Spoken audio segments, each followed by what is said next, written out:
Perhaps I should also say, in that context, that in recent years I have actually been spending much more time covering Pakistan and Afghanistan. In fact, ever since some 9/11, some mixture of that region and looking at American strategy has been my principal concern. And I just got back from India on Sunday. This is the second time that I've found myself covering a crisis and military actions in the former Soviet Union from part of South Asia. In August 2008, during the Russian-Georgian War, I was actually based in Peshawar, covering the rise of the Taliban Islamist rebellion in Pakistan, and had the curious experience of watching the crisis on a mixture of the BBC, of course, but also on Russian television in the home of Russian-speaking Afghan refugees in Peshawar, so a little complexity there. Now, I must say that after the events of August 2008, I thought that I could, if you like, safely concentrate on Pakistan and Afghanistan because I felt that Western policy in the former Soviet Union, after that rather bitter lesson of what happened in August 2008, was in my view, certainly going to become more cautious and wiser. Because, of course, after all the rhetorical support for Georgia, after the American and British pressure for Georgia to become a NATO member, which very fortunately France and Germany resisted, in the end, and by the way, I mean, this Western support and US support in particular, was clearly largely responsible for the war.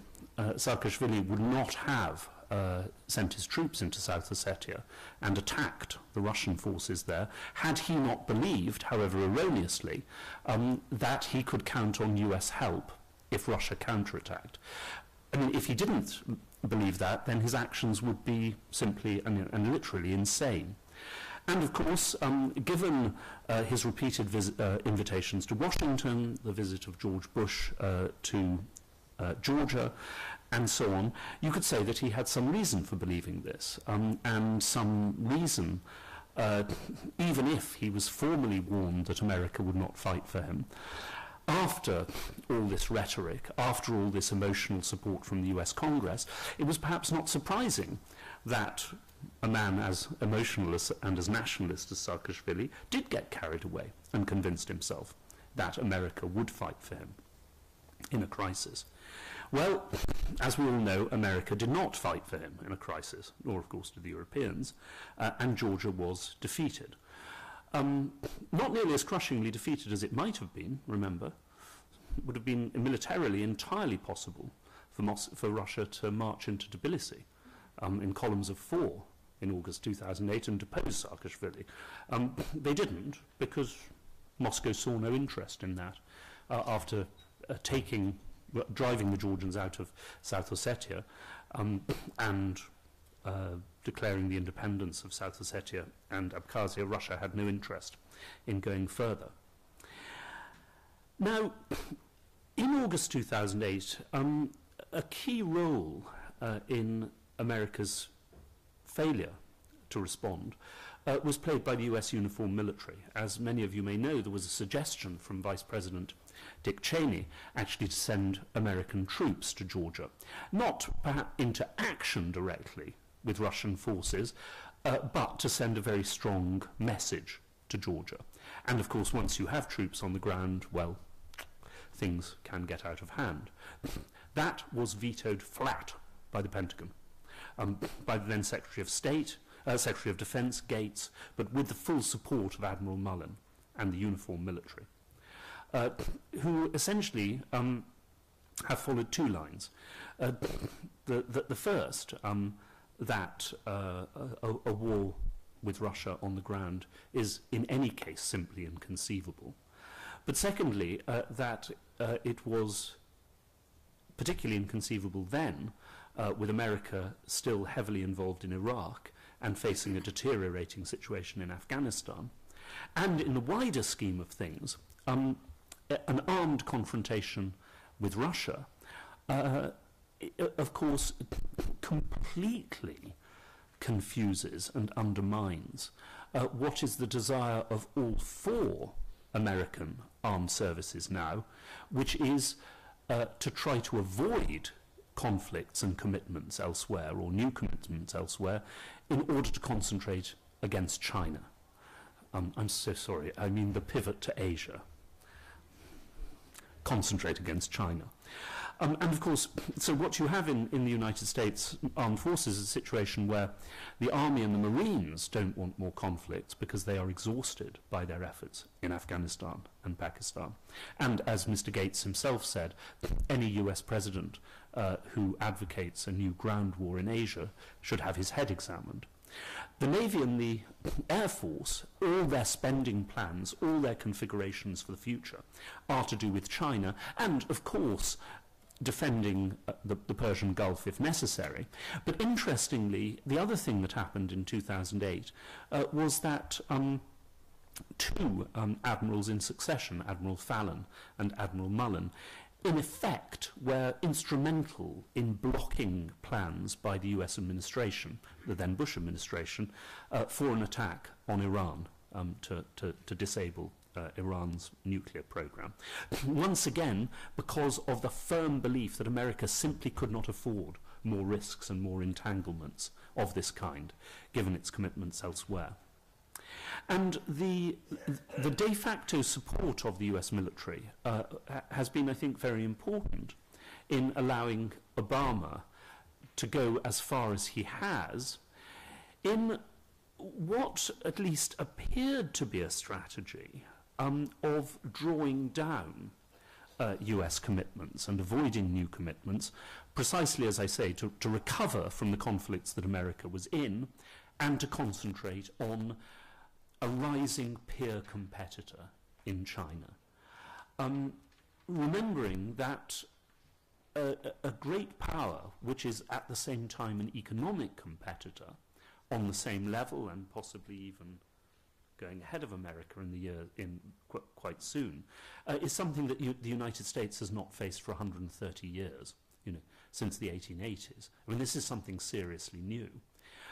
The other thing about China, of course, is that, and this is a point that I will come back to with regard to Russia, that although it's quite true that China cannot remotely challenge the US militarily on the world stage, even to a considerable degree actually economically, if one looks at trade and finance and so forth, it can do so in its own backyard, in its own littoral, in East Asia.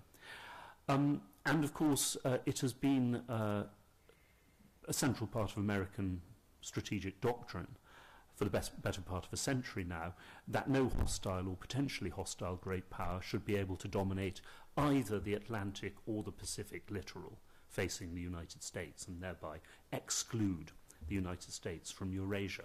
And there China does seem to have perhaps a much stronger chance. In other words, China does not have to defeat the American Navy in the Atlantic Ocean or even in the Pacific Ocean.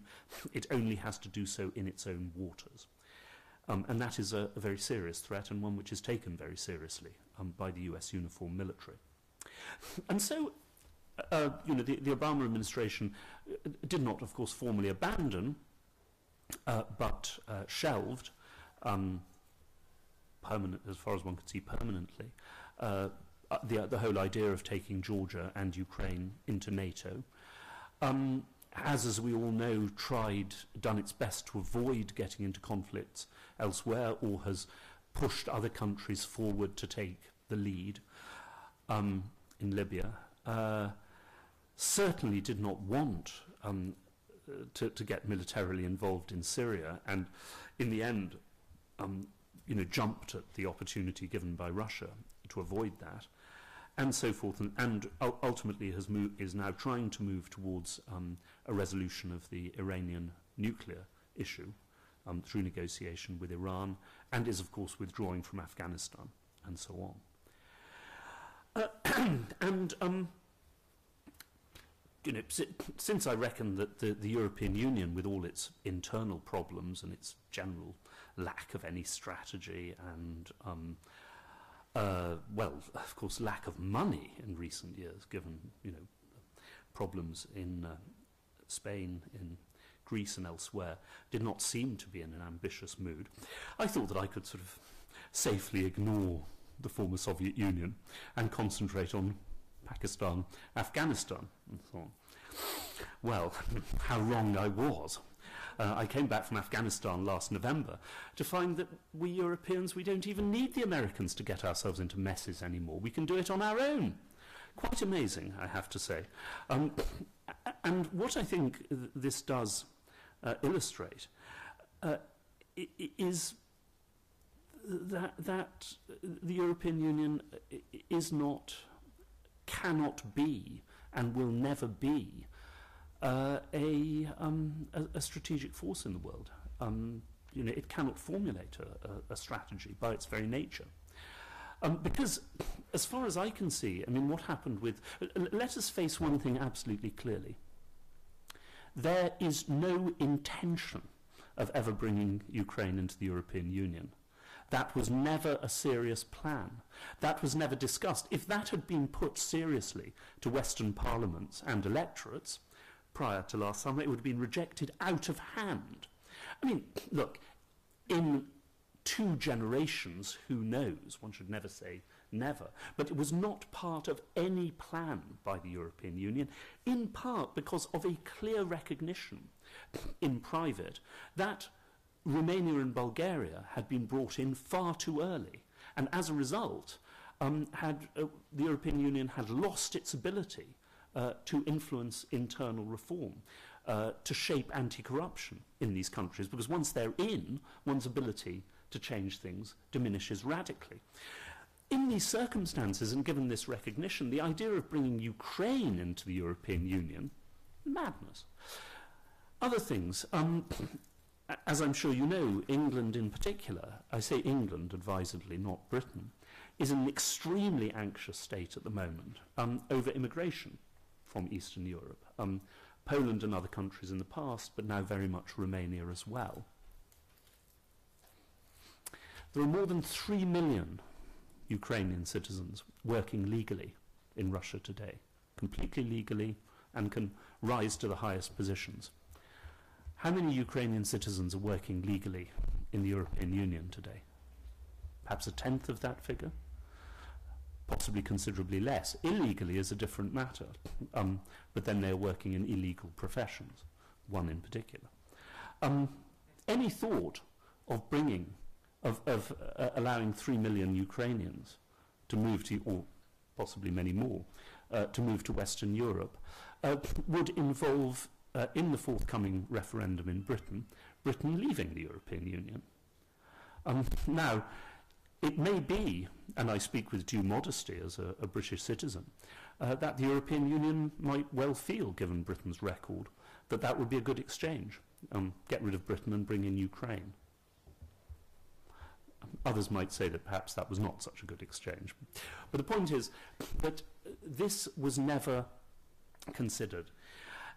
What seems to have happened last summer is that particular European countries, for particular historical reasons, and 2 individuals in particular, pushed within the European Commission and in Brussels for a pretty meaningless association agreement, which everybody knew, everybody in private knew, that Yanukovych was not going to fulfill the conditions of that association agreement, and that it was not actually going to go any further, that it was going to remain another formal exercise in, of the kind which the European Union has had with Ukraine in the past, which was not going to lead to a European path. I mean, was perhaps going to nudge Ukraine a little bit down, down that path, but not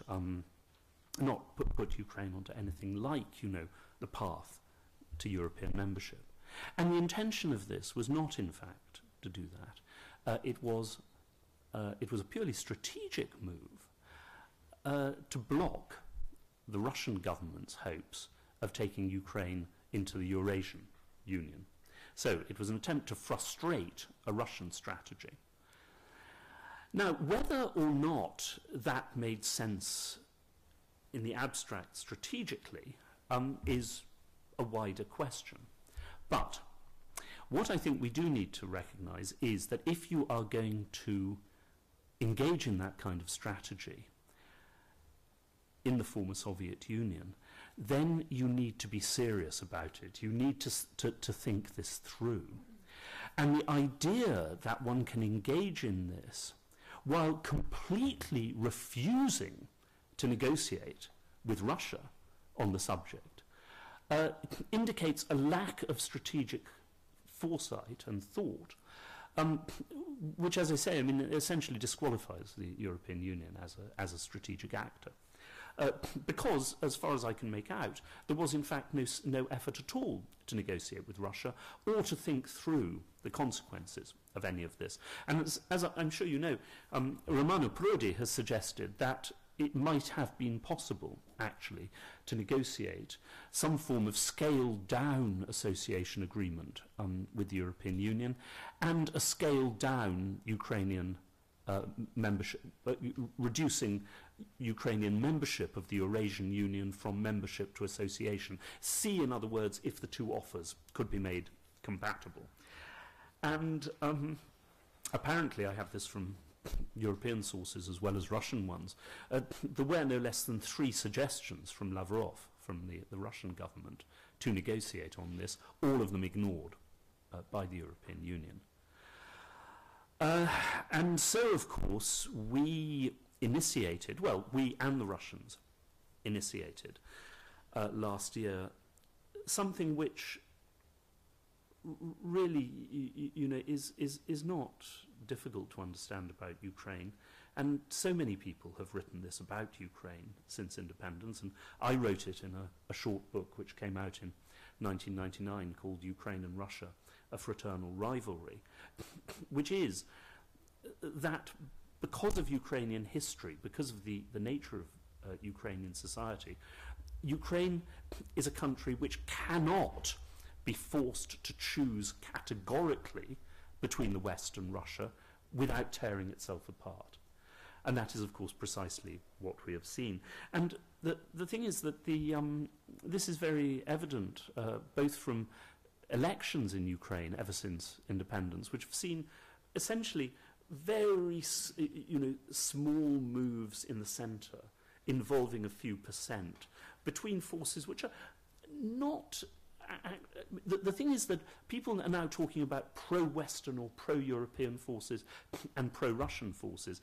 And of course, now that fighting has begun, things are beginning to look more and more like this. But actually, if you look at the history of Ukraine since independence, well, a cynical way of looking at this is that both sides of Ukrainian politics, or perhaps one should rather say all sides of Ukrainian politics, because it's not just two-sided, have basically tried to get as much financial help as possible. And in the case of the West, you know, invitations to nice conferences and international hotels. In the case of Russia, of course, subsidized gas and so forth. Get things from both sides while doing as little in return for either as possible. But ideologically, too, the great majority of the forces which have been presented as pro-Russian in Ukraine, at least until recently, and we really do not know what a majority of people in the Donbass think. Certainly, there is no reason to take this referendum serious. I mean, well, we have to take it seriously because it has created or helped create a de facto power on the ground. But we certainly shouldn't think that this accurately reflects, you know, what a majority of the people in the Donbass think. One would have to have, obviously, an internationally observed, legitimate electoral process or referendum there to know that. But in the past, the great majority of the people who were presented as pro-Russian in Ukraine wanted to have good relations with Russia, but certainly did not want to join the Russian Federation or partition Ukraine.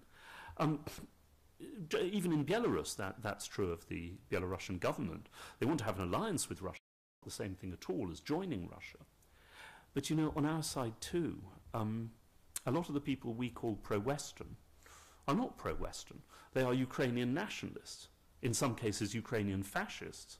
They may want our help against Russia. That does not mean that they accept Western values and Western democracy. And I think that is, I'll come back to that a bit later, extremely apparent if you know their propaganda, if you know their tradition. So there has been actually a large middle ground in Ukraine, which, for example, has favoured closer relations with the European Union, but always, by the way, this is important to note, Britain and America were urging NATO membership on a country which, according to every opinion poll, voted more than 2-1 against NATO membership. Every single poll, every single survey showed more than 2/3 of Ukrainians as opposed to NATO membership, for the perfectly obvious reason that they knew that this would tear the country apart and drastically worsen their security situation. And of course they also, no doubt, had a very good idea at heart that in the end this was meaningless, because we wouldn't fight for them, because we would not in fact fight to defend them, which is precisely what we are not going to do. So we headed into this process in which, you know, we and the Russians last autumn began essentially to pull Ukraine in two. Now, one thing to note perhaps here, because it is of crucial importance. You know, there is all this talk now that, you know, Russia is stronger than the West, that, you know, Russia has a strategy in Ukraine and we don't. But another way of saying this is simply to say that Ukraine is much, much more important for Russia than it is for us. There isn't I'm certainly not a member of the Russian parliament, and precious few school children in Russia who can't find Ukraine on a map. Well, partly because, of course, any map of Russia has to show bits of Ukraine. How many US congressmen do you suppose could find Ukraine on a map? I mean, except the ones who are particularly enthralled to the Polish diaspora.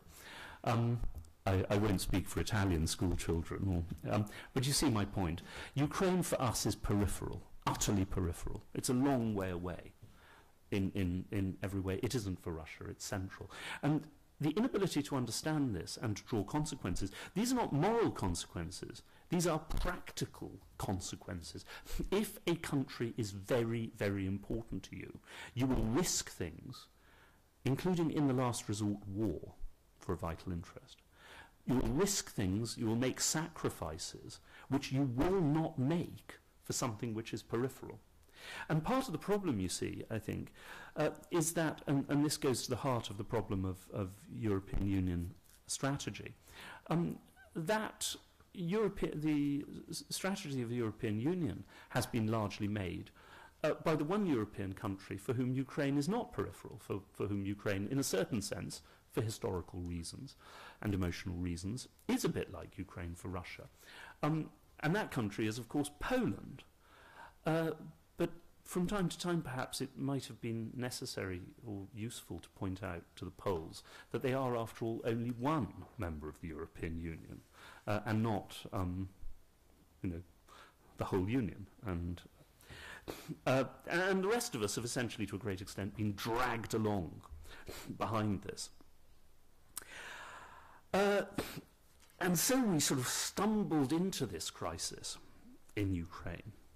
Now, I think from this point of view, and from the point of view of vital as opposed to peripheral interest, there is one thing which is worth pointing out, because along with a great many other things that I will mention, it has been utterly obscured in the Western media, which is that We have put ourselves in a position, yes, in which we are suffering considerable humiliation.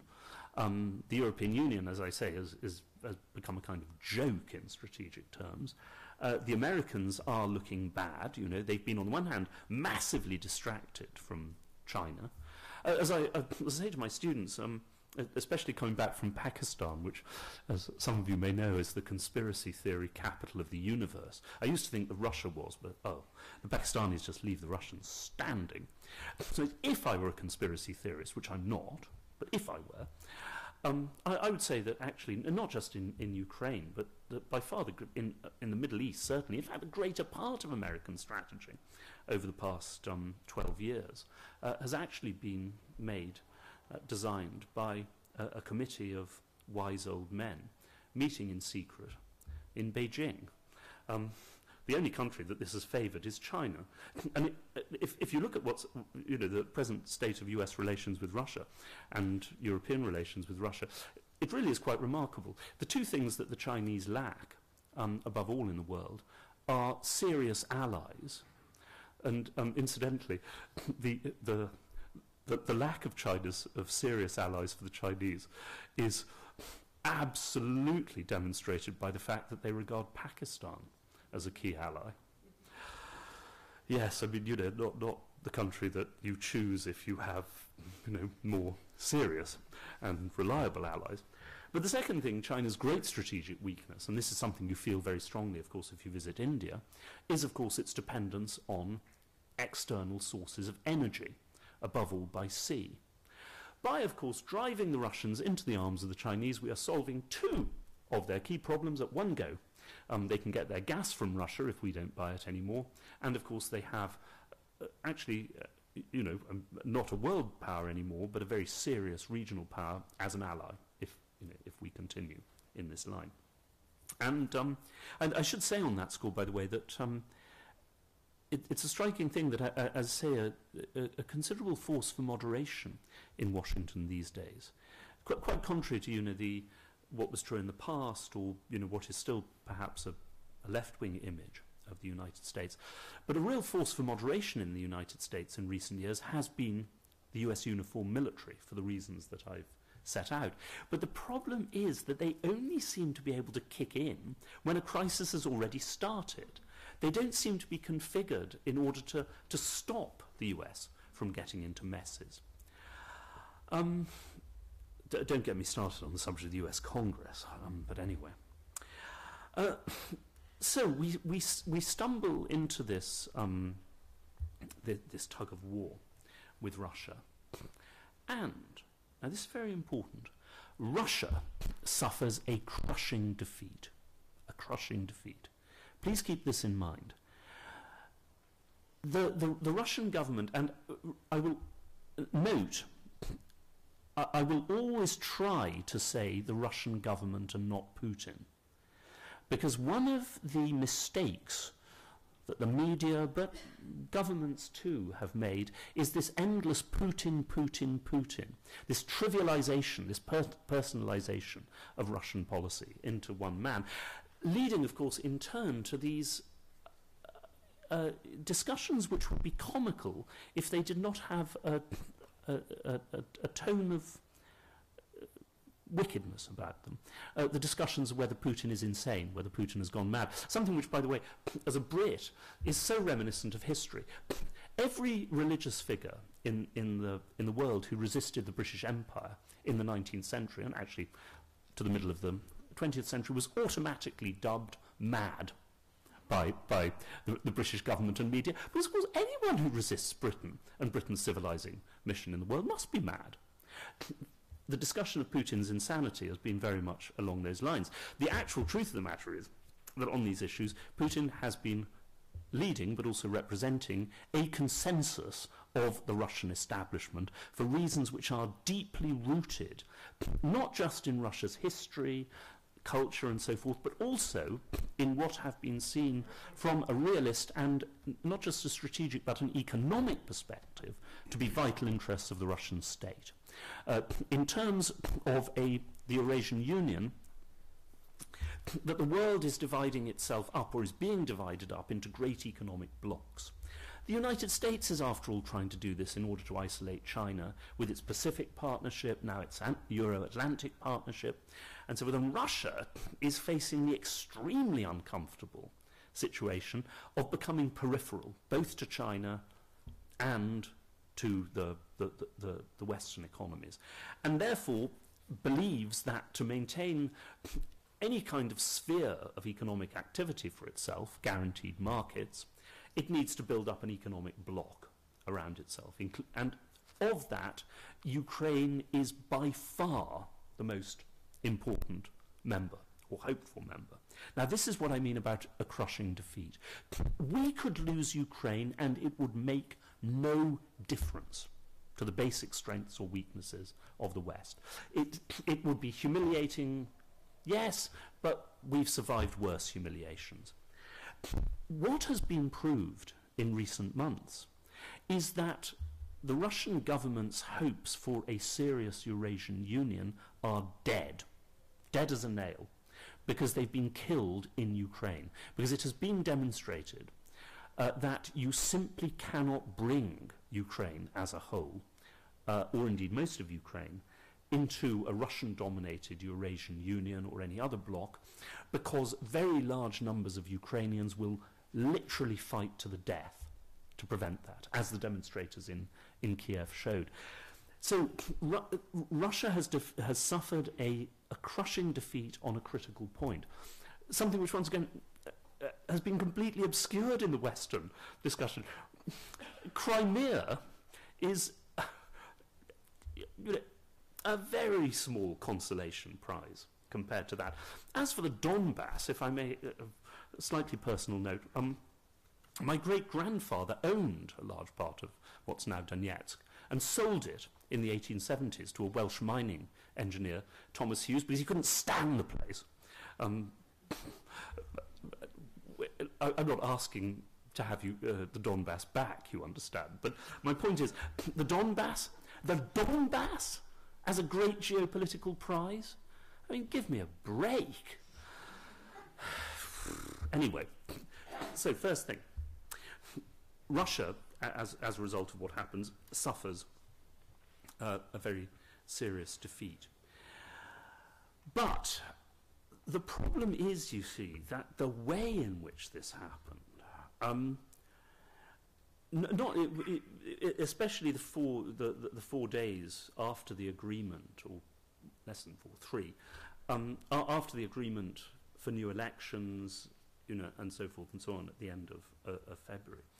But the way in which Yanukovych was overthrown, by street demonstrations, spearheaded, it must be said, to a considerable extent, by extreme nationalist groups, and with, as a result of that intercepted telephone conversation, an obvious, manifest hand of the United States, in bringing this about, was bound to create a very harsh Russian reaction. It was bound to.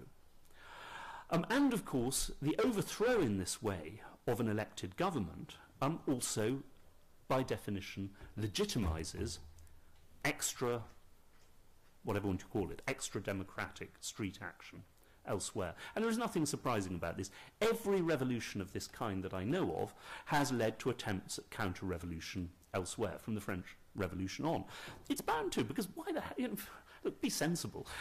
Why the hell should people sitting in Donetsk, having seen, demonstrators oust an elected government in Kiev, not do the same themselves to unelected governments, unelected regional governments, appointed regional governments from Kiev in their own areas?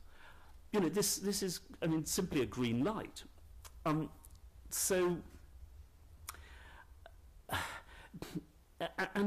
what I think, what all this demonstrates is, the European Union completely lost control of the process. First, to the demonstrations on the ground, but then, of course, to Victoria Nuland and other US officials, who are clearly pursuing a radical agenda. But you see, the interesting thing is that all of this, in a way, seems to indicate a loss of control from Washington as well. Or if not a loss of control, at least in certain circumstances, the United States essentially going on autopilot You know, it's simply pursuing what has become a fixed script for overthrowing pro-Russian governments, even elected ones. And then you see the problem is there's a very good article by an Israeli journalist in Haaretz. I think I put the reference on the piece that I sent you, pointing out that the US then actually just began to lie propagandistically. Of course, meeting Russian lies as well on the other side, but instead of actually trying to take an objective line, digging itself into a position where it had to lie and lie and lie, on 2 points especially. One, this extraordinary line from Washington, that Yanukovych left power voluntarily. You know, that he quit power, and also power, you know, the presidency was just lying around, he ran away for no reason, and so, of course, these, you know, legitimate other forces had to come in. I mean, that is a lie which approaches the Soviet in its difference from, you know, any kind of observable reality or rationality. And the second is, of course, to deny that there are extreme Ukrainian nationalist forces involved in what's happened. I'll come back to those points in a second. Meanwhile, what is the European Union doing? Well, I have to say, now this is a specifically French thing, but then France, of course, once upon a time, under de Gaulle and his immediate successors, and really even up to President Sarkozy in certain respects, which must have been, I don't know, a century or two ago, regarded itself as the serious diplomatic power in Europe. You know, a country which, you know, at least arrogated to itself the role of shaping, you know, a European policy. And because France, you know, also understood diplomacy in a way that, you know, we crude Anglo-Saxons and pathetic Germans did not. Did you read the story this morning about the French? So, continuing with their plans to build and sell these amphibious ships to Russia for deployment in the Black Sea, which, by the way, would if God forbid Russia ever did decide to do so at some point in future, would of course be an enormous help in Russia to seize Odessa or Mykolaiv or other Ukrainian ports. And the French are going ahead with this sale. The French are going ahead, it seems, with this sale. Well, now, that might make sense if as a result of a French policy, which, you know, basically was following a completely Gaullist line of French national interest, but coupled, you know, with a diplomatic strategy of France as an independent great power, seeking une politique à tous azimuts, you know, and Europe to the Urals, so in other words, really seeking good relations with Russia. But what have we seen? We see France continuing this policy towards Russia, basically in order to make money, nothing else, while on the other hand, just limping helplessly, it seems, behind American policy. There has been no attempt to formulate an independent French line, although the French perhaps are now giving some support to the present German efforts. But, well, I mean, look, okay, let's be kind to Monsieur Hollande. He has had other things on his mind recently.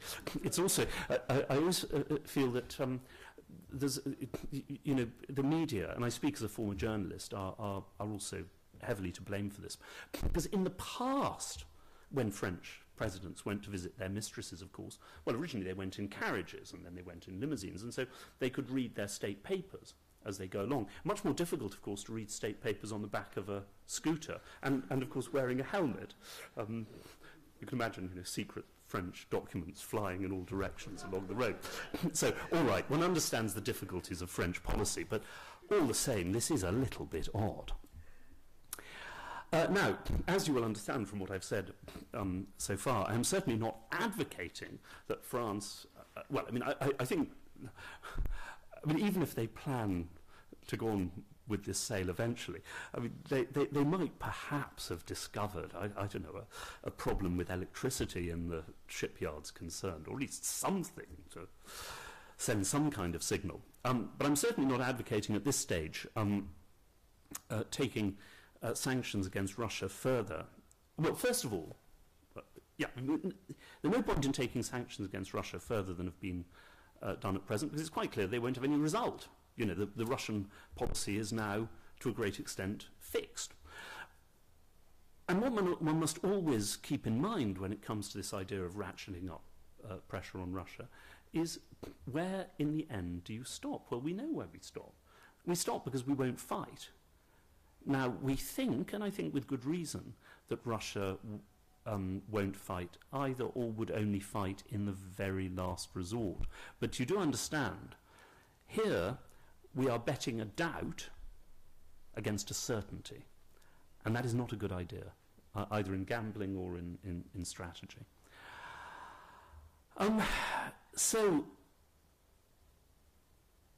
as a result of this lack of, well, two things it must be said. First, of course, yes, Russia's annexation of Crimea, which I should say clearly I regard both as a crime under international law and as a very serious mistake from Russia's point of view, which has actually weakened considerably Russia's position both internationally and within Ukraine.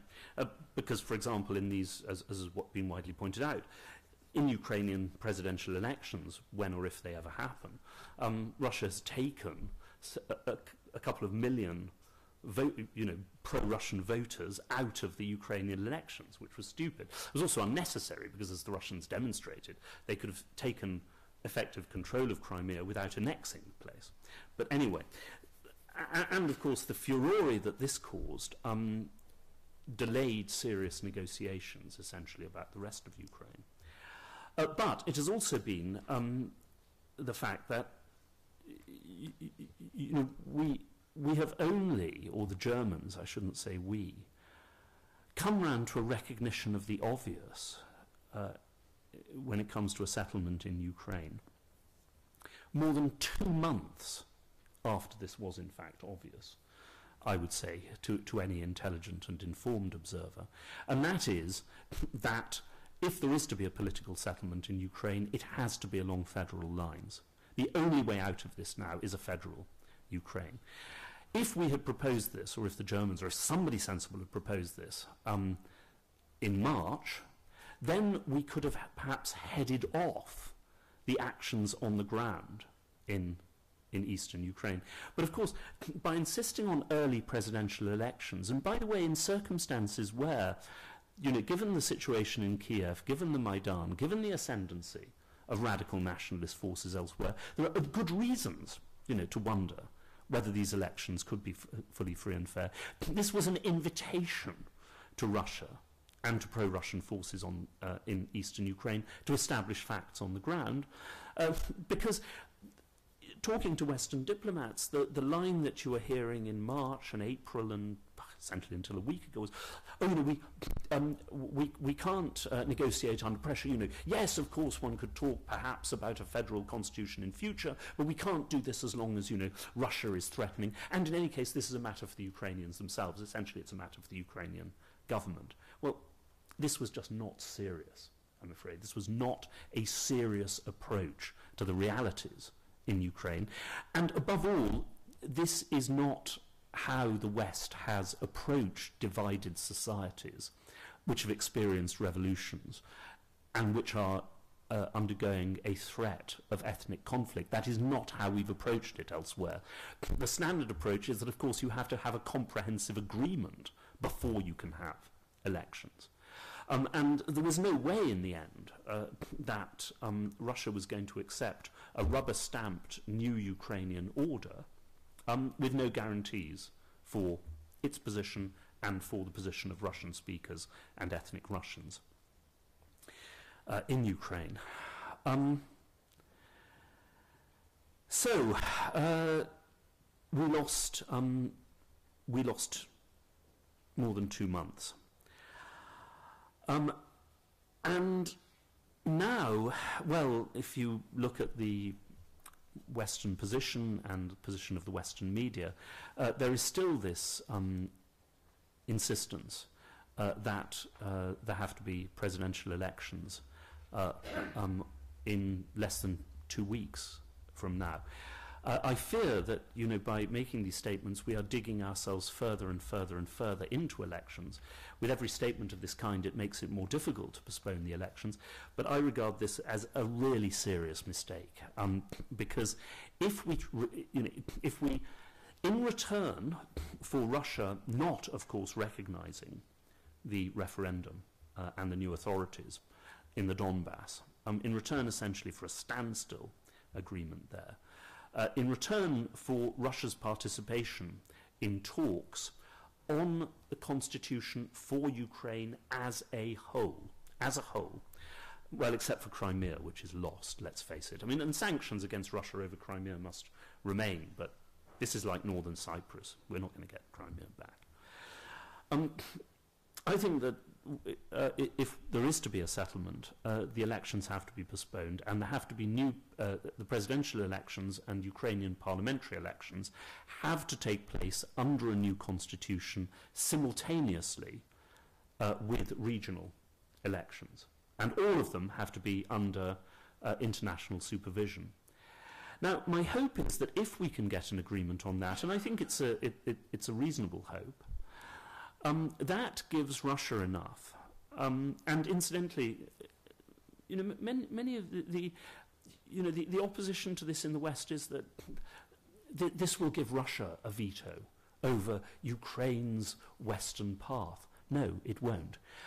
What it will do is establish something that we have recognized in Northern Ireland, elsewhere, is that in deeply divided societies you cannot have existential decisions for the society as a whole made just by simple majorities. There has to be a consensus. And by the way, this is also, of course, the principle on which the US Senate works. For really critical decisions, you have to have a two-thirds majority. There is nothing wrong with that in democratic terms. But on the other hand, I do believe and hope that if you can have democratic elections in Ukraine, that this will in fact be the way of disarming and removing from power. I have to say yes. It will lead, given what seems to be their very limited popular support, it will on the one hand lead to the removal from power of Ukrainian extreme nationalist groups like Svoboda, which at present have a role in the Ukrainian government out of all proportion to their support in Ukrainian society. But on the other hand, it should lead, if we have elections under international supervision, regional elections in eastern Ukraine, the hope is that this will take power out of the hands of the armed militias who have seized it, if I know anything about that area, I don't think that the mass of the population is going to vote for these, armed thugs. I think they're going to go back to voting for more or less sleepy and corrupt Ukrainian, yes, ex-communist and pro-Russian, but still politicians. It will return power from the streets to the political process. I hope, but I also think that this is the only way of doing that. If we continue to hold presidential elections in present circumstances, we'll confirm in power the existing forces in the Donbass, because they simply will not recognize it. The elections will not take place in any credible way in eastern Ukraine, and that will dig further the split. It will move the Donbass further towards full separation. I don't think that Russia will annex it or recognize it as an independent state or anything, but we will have another situation like Abkhazia, South Ossetia, like Nagorno-Karabakh, but on a much larger scale, a much larger and more dangerous scale, which will bedevil the politics of Europe for a generation to come, and, as of course we saw in August 2008, could well lead to another war a decade or more down the line. Now, I've used up almost all my time, but maybe just quickly, one or two things in parting. Speaking as a former journalist, it has struck me for many years now with regard to Russia, that much of the Western media, and to some extent prompted by government, particularly in the United States, but also to a considerable extent just sort of operating, if you like, from within, from its own attitudes and its sort of inherited bigotries and traditions, has taken the line towards Russia that in any crisis or dispute, the task of most of the Western media is not an attempt at objective analysis, or even, I'm sorry to say, in many cases, objective reporting, but is essentially to meet lying Russian propaganda. And yes, of course, Russian propaganda very often is mendacious, but to meet lying Russian propaganda with lying propaganda of our own. And I'm talking here of the media, not of states. To give you one example, from Chechnya, which I covered, as a journalist, the first Chechen war. The Russians alleged, from very early on in the First War, that the enemy, that the Chechen side, had a major component of international Islamist terrorists and extremists. Now, initially, that was not true in the First War. The Chechen side was overwhelmingly nationalist, Dudayev, Maskhadov, not Basayev, perhaps. And the response was to deny that. But the great majority of the Western media went on denying that after it had become absolutely apparent that, yes, a very powerful international Islamist force linked to Al-Qaeda had arrived in Chechnya, and by the way, was declaring itself in English on the internet. It had its own website, Caucase.net, totally ignored. Because it was felt, and I've talked to journalists about that, that if you reported on this, you were somehow supporting Russian propaganda. And I said, no, look, your duty as a journalist is to report the truth, not to meet one propaganda with an opposing propaganda. And as a result, by the way, the presentation of Russian reasons for going into the Second Chechen War was drastically skewed. Similarly, Russia alleged that kidnappings, and banditry from Chechnya, assassinations, were rendering were a threat to the entire region. The West ignored those totally, ignored them to such an extent that Western populations had no idea of the scale of this threat in the late 1990s because they weren't told about it. Well, in the case of Ukraine, I mean, there have been some really very, very striking omissions. Now, I can't speak for the Italian media. I used to know Italian, but I've faded long ago, alas. But certainly speaking for the American media, and much of, though not all of the British media, a number of extraordinary things. One is, I don't know how many of you knew this, but in mid-February, the line for several weeks, it's now changing, has been that, the autonomy for the Donbass is unacceptable, that federalization is highly, highly doubtful, and that, for a long time, really, we refused to accept this. In mid-February, Lviv, the region of western Ukraine, itself declared autonomy from Ukraine, declared a plan for autonomy from Ukraine. Why? Well, because of course they thought that Yanukovych was going to stay in power, and therefore they wanted, to separate themselves from that and give them at least the option of moving closer towards the West. Well, so they could do that in February, but the Donbass can't do it today. Why not? Well, of course, because, we have chosen to believe that Galicia is pro-European and the Donbass is pro-Russian. There is no other reason than that to make any distinction there. But the main point is that has not been reported. It has not been reported what happened, this move in Galicia in mid-February. Even more shocking is and once again I do strongly advise you to look at this Haaretz piece, which is very good and objective, is this business of turning a blind eye to extreme nationalist groups in Ukraine. And the lack, for example, of reporting of, I wonder how many of you know the European Parliament resolution of December 2012, in which, sorry, did I bring it along? So I'm looking for my... Oh, yes. December the 13th, 2012, after the last Ukrainian elections, the European Parliament, talking of Svoboda, you know, the Ukrainian extreme nationalist party, which now has 5 ministries, I think, in the government, including the secretaryship of the National Security Council. Listen to this.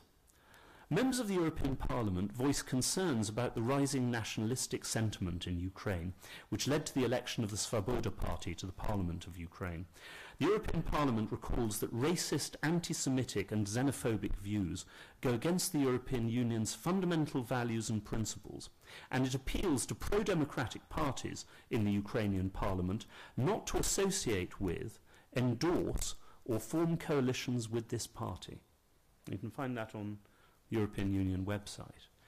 Now, how exactly did we find ourselves immediately extending recognition to a Ukrainian government which came to power in the way that it did, and which includes a party like this? Well, one of the reasons is that this kind of thing has not been reported. So a great majority of European members of Parliament, even members of government, of course, simply do not know this. They don't know it. About this aspect of things in Ukraine, which means, of course, that well, I'm sorry to say this, but people in the Donbass might say that only by taking up arms and seizing buildings were they ever going to gain the attention of the West, that nothing else, no other expressions of their concerns about this government, this new government, were actually going to gain any attention. Now, I think that's exaggerated. I don't think that, you know, obviously Svoboda was not about to march into Donbass and establish a fascistic dictatorship. But the point is that, look, Russia is Russia, and I don't expect much of it, frankly, in terms of democratic and objective internal discussion. But I do, as a former journalist, expect that of our media, and above all, if our governments and parliaments are to make realistic policies, I'm not talking about morality here, but I'm talking about policies which will actually recognise the facts on the ground and acknowledge what the sentiments of people may be, it is essential that they be accurately informed, and I'm afraid that they are not being. Now, once again, I can't speak for the Italian media, but a third thing, for example, because I was in the United States, when you may have seen this film of Svoboda activists beating up on camera the head of Ukrainian state television and forcing him to sign his resignation in front of the cameras. This was filmed. I was in the US at the time. It wasn't shown by any of the leading American television channels. Not one. Why not? Well, presumably because, once again, this would spoil the message. This would spoil the message of our democratic Ukraine against Russia's wicked Soviet communist stooges. You see, I mean, this is sinister stuff in a democracy, frankly. You know, because, as they say, garbage in, garbage out. If our governments, if our parliaments, let alone our wretched electorates, are not being given basic information which goes against a propagandist narrative, then they are by definition incapable of formulating not just objective but realistic policies in the countries concerned. So, yeah, here we are. I hope very much that this present German initiative will work. I certainly think that a federal Ukraine is now the only way out of the present mess. That it will either be a federal Ukraine or it will be a partitioned Ukraine, or, of course, at some stage, it will be a partitioned Ukraine, not just in the Donbass, but that it will be a Ukraine destroyed by civil war. I think that we still have a chance of avoiding that, but we have left it very late, and to give a real chance of success, as I say, I believe that we will almost certainly have to postpone the presidential elections due for the 25th. If we do that, I still think that Ukraine can be salvaged. I certainly think that it is our duty as Europeans to do this, given that it is to a great extent our own fecklessness which has got the Ukraine and to some extent the world into this mess. Thank you.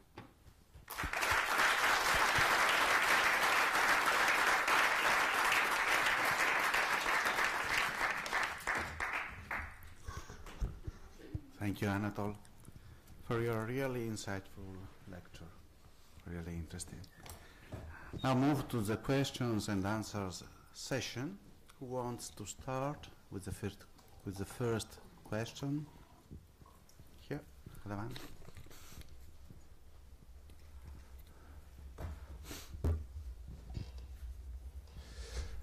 Massimiliano Maggioli, my name.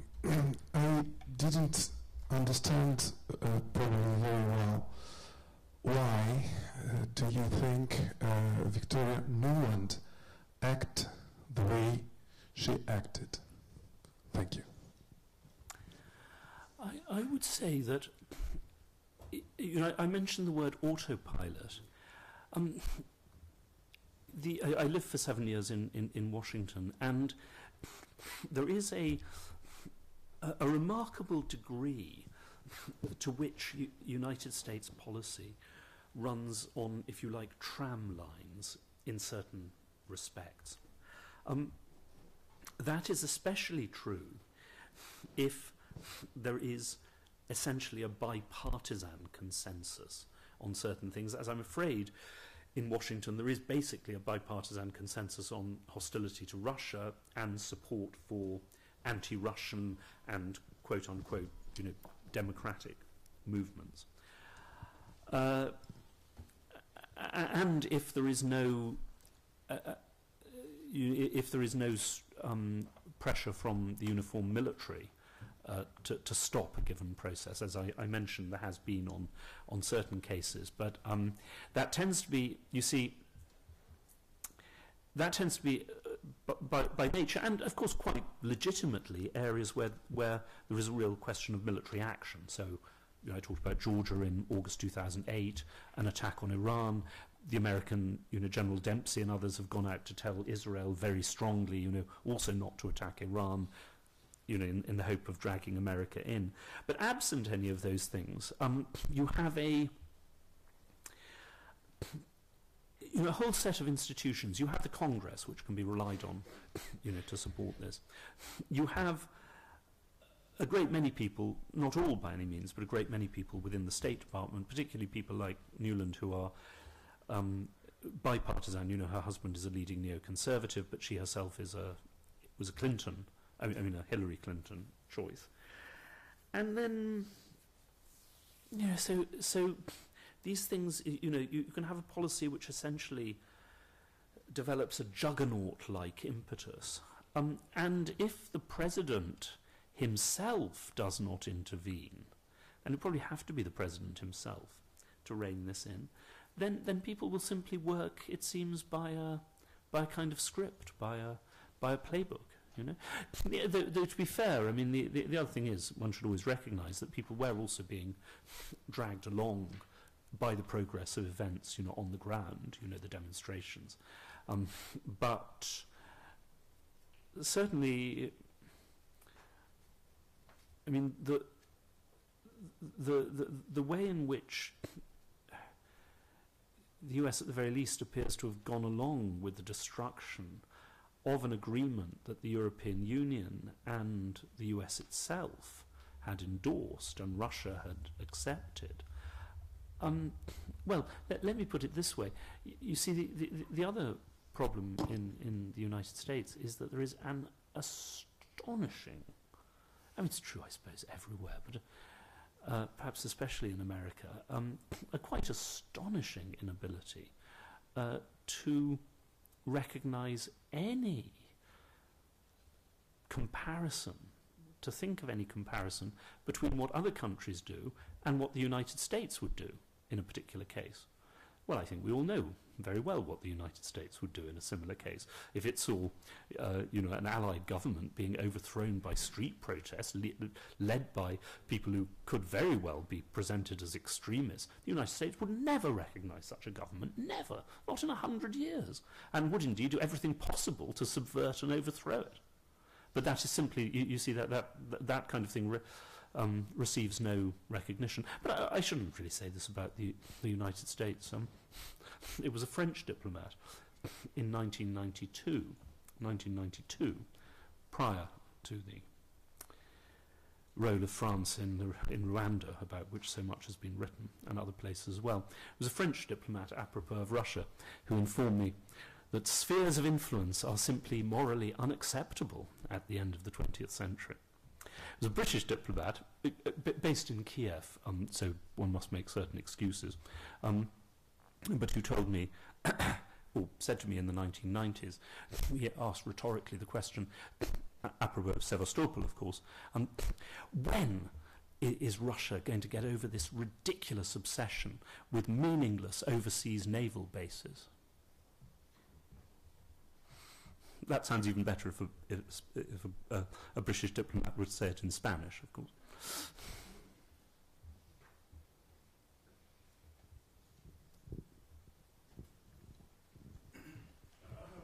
Good evening, Zanetti. I don't have anything to add to your talk. I hope you publish it soon, and I've been reading your article, so I didn't have anything to ask on that side. Instead, I had a retrospective question concerning your earlier book on Chechnya, which contains 2 chapters called The Failure of the Serbian Option, and particularly the second chapter, which I reread recently. Yeah. Would you change or update anything on that? There's actually a specific reference to Crimea. Yeah. That's it. Yes, indeed. You're absolutely right. Well, I think I should say that what I meant by the Serbian option. Sorry? Oh, what I meant by the Serbian option was a mobilization by Russia of ethnic militias in neighboring states, or indeed on Russia's own soil in the Caucasus. Because I saw how in both Chechen wars, the attempt by Cossack forces to become involved, local ethnic militias, were very firmly pushed aside by the Russian armed forces. And how, in Crimea, the Russians had never, did not support previously the creation of such forces. Well, I suppose the answer is that as long as Russia felt that it had a reasonably friendly regime in power in Kiev, even for 4 years, the Tymoshenko administration, which was, certainly much more distanced from Russia, but, did not present itself as, actively hostile. And as long as the Ukrainian process was, democratic and constitutional, for all the sort of hiccup of 2004, the Coloured Revolution, Russia was, did not adopt this option. But of course, once, from Russia's point of view, the other side overthrew the constitution and relied on, street power, including armed street power, then yes, the option has been taken up. I'm extremely sorry to say, because I've, I talked about the Serbian option because it was better known to Western audiences, but of course, one saw the absolutely catastrophic role of ethnic militias in the Caucasus as well in the 1990s. The Georgian militias, which seized power between, essentially 1990 and 1992. The role of militias in Abkhazia, in South Ossetia, on both sides of the Karabakh conflict, which tore the region apart. And I think we are now seeing this in Ukraine. And of course, what one also saw so much in the Caucasus, I can't really speak for the former Yugoslavia because I didn't cover that conflict, but what one saw in in the Caucasus, in all three areas, countries, was how, of course, once these militias have come into being, they do, or their leaders develop agendas and ambitions of their own. You know, one saw that in Georgia with Kitovani and Yosseliani. One saw it in Armenia with the way in which essentially the volunteer army eventually seized power and established what is to this day a kind of military dictatorship, and so forth. And I think we're seeing it in eastern Ukraine now, because one only has to think oneself into the into the shoes of these new militia leaders, these bosses, Denis, whatever his name is, and so forth. You can imagine how they're thinking. That's why I said, if one has orderly, legitimate, internationally supervised elections there, my belief is that these people will be shoved out again. Will be excluded, that the population will not vote for them. Well, of course, that is precisely why these kind of groups need to keep the crisis going. Do not want to be led into a Ukrainian constitutional process, because if they can keep the crisis going, then they have a real chance of emerging as the permanent princes, if you like.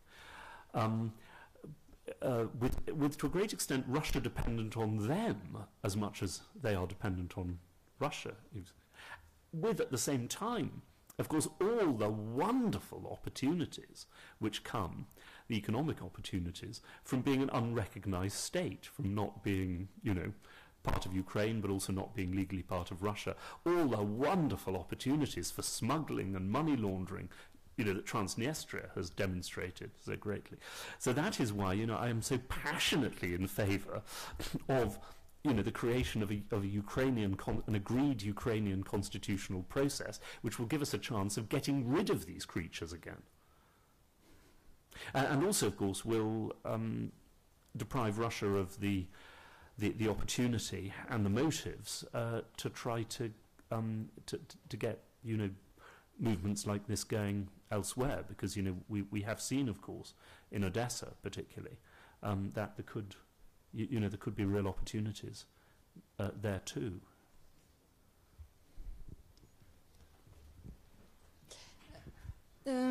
What do you think about the Ukrainian shale gas field that was found in the region of Donetsk and Kharkov? Slavyansk is in the center of this Ukrainian shale gas field. Can it be one of the reasons of the Ukrainian crisis? I don't think so. I mean, this is about ethnicity and culture and loyalties.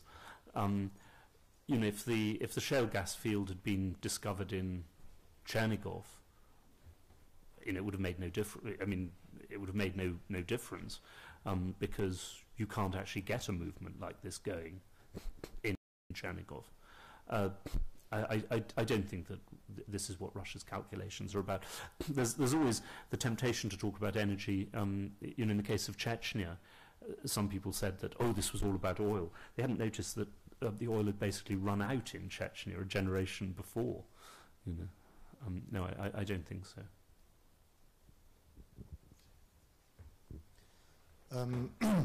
As you mentioned in your speech, Poland has been one of the main player of this crisis.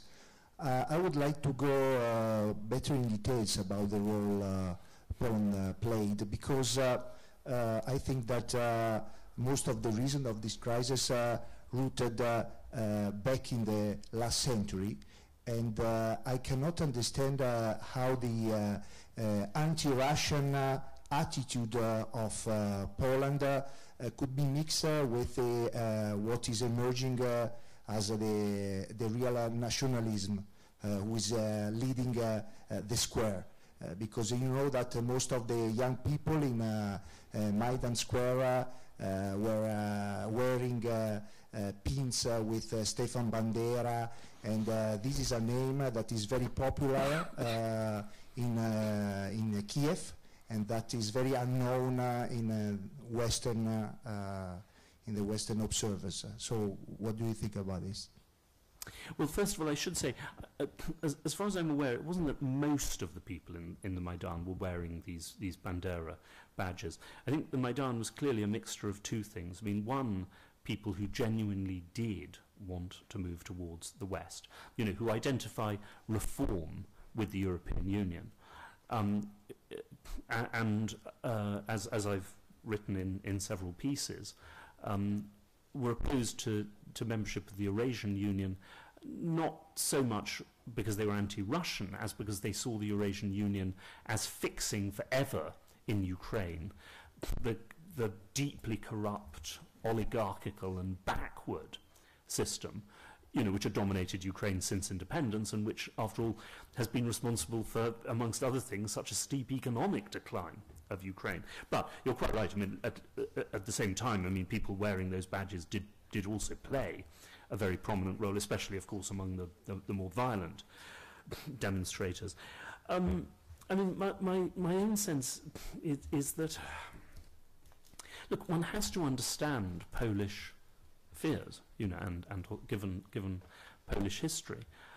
The problem, I think, is that, well, I had a sense very early on of how things were going in this regard when I was part of a round table pretty soon after the Soviet Union collapsed. I think it was in '93, and the Polish ambassador was warning about the continued Russian military threat to Poland, and he said, you know, we have to recognize, and he was speaking to the German ambassador who was there as well, you have to recognize that Russia has 250,000 combat-ready troops in Kaliningrad, and they could cross Poland in a day and invade Germany.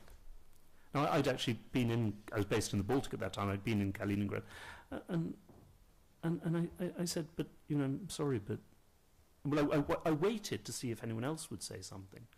And then I said, but look, I'm terribly sorry, but actually, you know, it's a fraction of that, and they're falling to pieces, you know, and it's mostly the Navy, and they couldn't invade anywhere, you know. But the point was that nobody else round the table, and I asked them afterwards, you know, look, your intelligence services must tell you this is nonsense. Why didn't you say it's nonsense? And the response was, oh, but, you know, you have to understand the Polish fears and so on. I said, yeah, but look, there were Russians listening to this, and you didn't say anything. What impression is this going to give to the Russians if you seem to endorse this nonsense? Oh, no, we have to understand Polish fears. You see? There's a real confusion here between understanding. You know, one has to understand many fears in this world. I mean, look, I understand Pakistani fears of India. That does not mean that I have to endorse the resulting Pakistani, you know, policies and attitudes. And I'm afraid that, you see, but I mean, a key problem here in the European Union is that we do, the very nature of the European Union means that we contract areas out.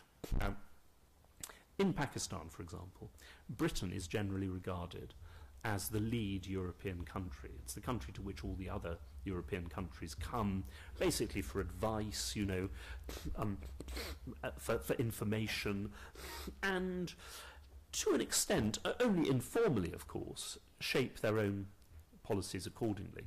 France has long played this role in North Africa. In the process, it must be said, betraying every single alleged European democratic and humanitarian principle, every one over the years. You know, look at Algeria and so forth and so on. But it's all right. This was part of the French Empire. This is France's. Leave it to France. Well, I'm afraid that to some extent, you know, aspects of policy towards Russia have been left to Poland and Sweden. One should mention the role of Carl Bildt as well in this regard.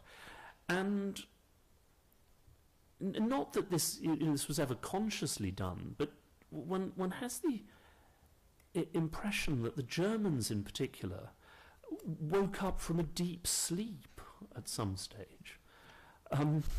under the Magic Mountain, or on the Magic Mountain. They had, German policy was just for months on end appears to have been fast asleep as far as Ukraine was concerned. And then now they're sort of, because of course there are vital German interests involved here, and there are also historical memories which, in which Ukraine played rather a large role in the loss of several million German lives. But very late, you see. Only now is Germany playing, a really active and leading role. Whereas, as I say, if you think of what Romano Prodi was saying, Germany could have been playing a leading role last summer in trying perhaps to negotiate some sort of agreement with the Russians. I'm not saying that would necessarily have worked, but even to have attempted it, would at least have shown Russia that there was some attempt to take their interests into account, and that they were not simply being, that this wasn't part of an attempt to drive them out of Ukraine. I should say, by the way, that one of the things that was dismissed without any serious Western discussion at all was Medvedev's proposal a number of years back for some kind of European institutionalized consultative body, a sort of European Security Council, which would prevent something like the Georgia War happening again by sort of alerting people to problems and creating an institutional forum where things could be negotiated. Well, nobody even discussed that, because of course the Americans hated the idea, and it was coming from Russia, so it was, even though it was coming from Medvedev, who we, on the other hand, wanted to present as the more, moderate face of Russian policy. Well, I think I think that the Ukrainian crisis has demonstrated that was actually a very good idea, that it would have given us at least the opportunity to sit down together and head off, this crisis. My name is Antonio Fattore. I want to put you two questions. The first one is this. Don't you think that it's very dangerous,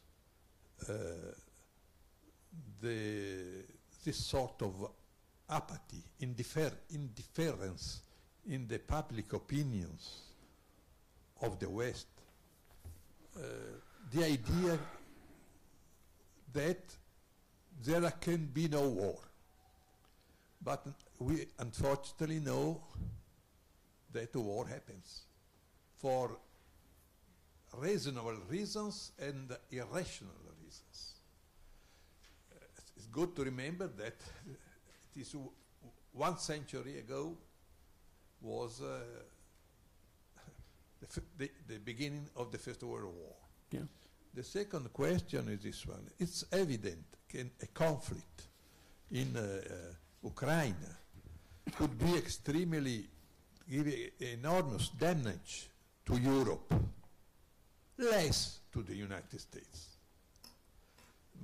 The question is why Europe cannot distinguish from the policy of the United States. The question is who commands in Europe, the European institutions or the NATO? Yeah. Well, I entirely agree. I mean, the indifference, the apathy of European populations, and also it must be said, actually the American population, because the tremendously noisy rhetoric coming out of Washington is not characteristic of the vast mass of the American population at all. And indeed, as we've seen in poll after poll recently, including on Syria, the last thing that most Americans want to do is get involved in more overseas adventures. But the problem is that doesn't lead to an active involvement behind a sensible diplomatic strategy. It seems leads to indifference, and that, of course, in turn, enables the extremists. The activists. If the mass of the population is possibly at heart sensible, but also profoundly apathetic, then by definition the people who are really passionate, will make most of the public discussion. The second thing is on the threat of war. Yes, I entirely agree. I think that you see, I do worry about Europe in disarming itself. But then again, we could have 10 times the number of troops that we have, and all of them could be, combat-ready volunteers, and we still wouldn't fight in Ukraine. So the notion is, that we need a stronger European defence somehow to defend against Russia. It just doesn't add up. Now, this has also been obscured, I should say. I didn't mention this, by this absolute cloud of nonsense about how the Russian actions in Ukraine imply, a threat to Poland, to the Baltic, to Romania, to Kazakhstan. They don't. To some extent, to countries with, of course, Russian minorities, but then, as long as these countries pursue, democratic constitutional paths, and as long as their populations do not in fact revolt, there won't be any point d'appui for Russia to act on that. But there's no threat to Poland whatsoever. My fear precisely is that by half promising security guarantees, or demanding it on the part of Britain and America, and Poland and other countries as well, for places that there was no way that we would ever defend, that we were actually weakening our guarantees elsewhere. Now, that might not matter much as far as Europe is concerned, because I don't think that Russia is threatening other countries. But I think the Americans have been profoundly foolish in this regard, because I think that it does weaken the credibility of their deterrence, of their alliances elsewhere. And on that score, the threat of war, yes, I entirely agree with you. I having been a war correspondent in several conflicts, I've sort of, and being somewhat pessimistic by character, I've wondered, whether I exaggerate some of the threats. But I think what's happening in Ukraine does demonstrate that. Not that there is a really serious threat of Russian invasion, because I think Russia, at least not now, because I think Russia probably has enough of what it needs and wants, and certainly an invasion would be extremely bad for Russian interests and very risky. But I will say this. If the United States extends to China the kind of attitudes and the kind of policies that it has to Russia over the past generation, then, ladies and gentlemen, we will find ourselves in another major international war, which will bring the world economy down in ruins, and with it probably many democracies around the world, including our own. I hope that the fact that an American policy which did this would deserve the results it got will be a comfort to our descendants.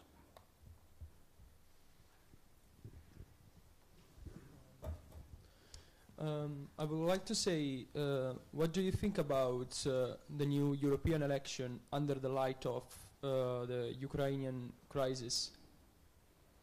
It could be, I think, do you see a little light in it or not? Well, the critical thing in the European elections, of course, is just how well the extreme right will do in every country. The anti-European forces. I'm not saying that our UK Independence Party is extreme right in that way, but it's certainly bitterly anti-European, of course, and anti-immigrant, and then you have so many others, including in Italy. That is. I suppose the point here is twofold. One, that I've always been very sceptical outside the European Union and outside countries which have a realistic chance of joining the European Union within a set, predictable and limited space of time. Now, for them, it makes sense, as it has made perfect sense, for the Baltic states, Poland, the Czech Republic, Hungary, etc., and the Balkans as well, to talk about a path to democracy and the free market, because there is a path. It's called the European Union accession process, and there is a goal, which is the acquis communautaire unit. But elsewhere, I've always been very sceptical of all this language of an inevitable path towards democracy and so forth, because so many of the necessary elements have been missing. And what I have always believed is that outside our immediate neighbourhood, by far the greatest asset we have in spreading democracy is not our external policies, but our example, the force of example of European democracy, and the force of example of the European Union as a body which has bound together its region behind democracy, prosperity, and peace. But surely one thing must be absolutely obvious, that if, God forbid, the National Front prevails in France, and forms a government or forms the main opposition, if Geert Wilders takes over the government in Holland, then what on earth is the point of us preaching democracy to Ukraine or anywhere else? On the contrary, what we will be providing an example of is precisely an example of successful radical nationalism,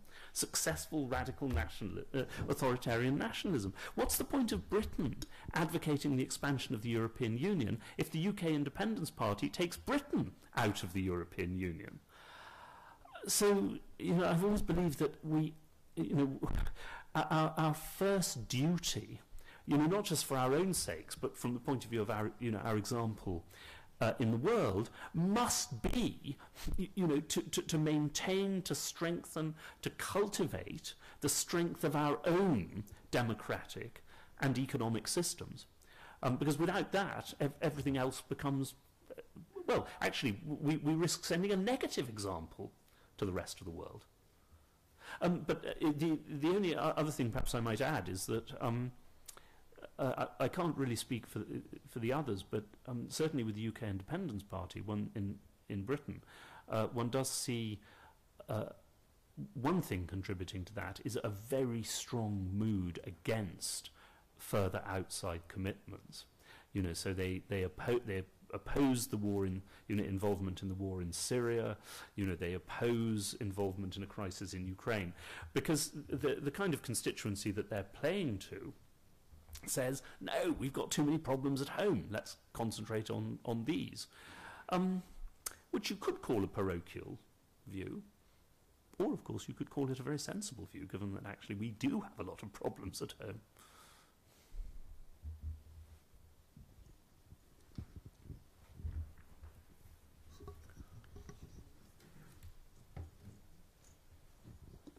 A drink, perhaps?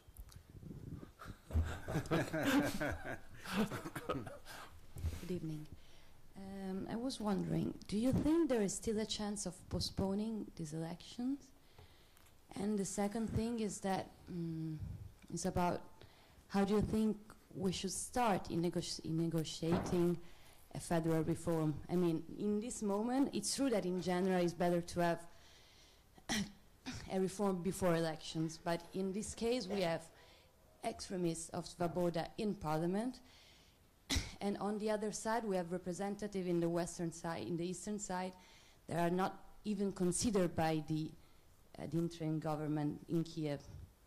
And also we have some governors now put by the Kiev government, which are these oligarchs that are in the middle between Russia in what concerns interests, maybe, and in between these and their will to show that they are with Europe. So How do you mix this, and if they need maybe an international aid? I mean, what's the plan? Well, I think there is just a chance still, just a chance of the presidential elections being postponed, given, above all, the risk that they could turn into a farce, which will, from the Western point of view, actually discredit our side, if you like, and will lead to a result which just does not have credibility. Also, of course, the risk that the elections could be a factor in spreading violence to other areas. One could well imagine how this could lead to violent clashes in places which so far the violence has been contained. But as I say, I mean, we're running out of time, very, very fast. I mean, as to the procedure, it does seem to me that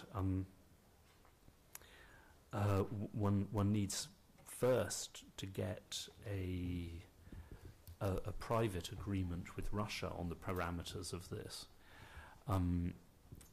because don't get me wrong, I mean, if Moscow's intention is to have a federation so loose that Ukraine doesn't work at all as a country, well then that has no future in it. So first, I mean, one has to work out just how much Russia does want in that regard. But if Russia is prepared to live with a kind of standard federation model with built-in guarantee, as I talked about, 2/3 majorities in an upper house and so forth, then that the rough outlines of this, as agreed, it has to be said essentially between Germany and Russia, should then become the plan that is presented to the Ukrainian government. I wish I could say this in Italian, but I can only say it in Spanish. Poderoso caballero es el señor dinero. In other words, if we're giving the Ukrainians $15 billion, I think we actually probably do have the right to tell them something about, their internal affairs. Just as, if Russia is, as we all know, giving weapons to people in the Donbass, it has both a right and a responsibility, to bring them by the ear to the negotiating table. And I mean, this will be a difficult process. I mean, many, many details would have to be hammered out. But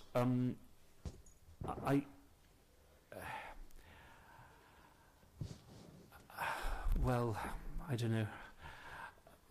So I was about to say something very wicked, which perhaps demonstrates the fact that I've spent much too much time in Pakistan, but also does reflect the fact that I've just come back from India, where it looks as if they are about to elect a very unpleasant person as their Prime Minister in the form of Mr. Modi. So what I was about to say was that the elections I like best are the ones where I know the result in advance. I didn't say that, you understand. I would never say something like that. But it is a bit of a problem about elections that one can't be sure of, what's going to happen. And my problem is, that we just don't know what a presidency coming out of elections like this would do in Ukraine, and we risk spreading violence and disorder. We don't know what the result would be. I think it makes much more sense to have the constitutional framework, agreed in advance. And then, of course, if my analysis of these, militias in eastern Ukraine and their motivations is correct, well, then they have every motive, including, of course, economic, to disrupt the elections. So, of course, you have all these factors potentially feeding into a very, very, very bad election process. I should say, by the way, that I wasn't really talking about Pakistan when I said elections. Last autumn, in an unguarded moment, a NATO officer in Afghanistan did say just this to me about the Afghan elections. He didn't quite realise what he was saying, but he said, the problem about these elections, he said, is we don't know the result. So